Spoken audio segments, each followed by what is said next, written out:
కేంద్ర హోంమంత్రి అమిత్ షాపై అభ్యంతరకర వ్యాఖ్యలు చేసిన తృణమూల్ కాంగ్రెస్ ఎంపీ మహువా మొయిత్రాపై ఛత్తీస్గఢ్లోని రాయపూర్లో ఎఫ్ఐఆర్ నమోదైంది.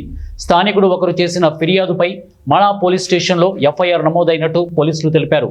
భారతీయ న్యాయ సంహితలోని సెక్షన్ 196, సెక్షన్ 197 కింద ఆమెపై కేసు నమోదు చేసినట్టు చెప్పారు. దీనికి ముందు పశ్చిమ బెంగాల్లోని కృష్ణానగర్లో పోలీసులకు బీజేపీ ఫిర్యాదు చేసింది. మహువా అసహ్యకరమైన ద్వేషపూరిత వ్యాఖ్యలు చేశారని ఆరోపించింది. ఇదే టీఎంసీ వైఖరా అని ప్రశ్నించింది.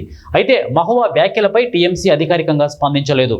నదియా జిల్లాలో గత గురువారం నాడు ఒక కార్యక్రమంలో పాల్గొన్న సందర్భంగా మహువా మొయిత్రా పాత్రికేయులతో మాట్లాడుతూ కేంద్ర ప్రభుత్వం సరిహద్దు భద్రతా విషయంలో తన బాధ్యతల నుంచి తప్పించుకుంటోందని అన్నారు. ఈ సందర్భంగా అమిత్ షాపై వ్యక్తిగత విమర్శలకు దిగారు. బంగ్లాదేశ్ నుంచి చొరబాట్లను అడ్డుకోవడంలో షా విఫలమయ్యారని అన్నారు. ఆయన తలను నరికి బల్లపై పెట్టాలంటూ తీవ్ర వ్యాఖ్యలు చేశారు.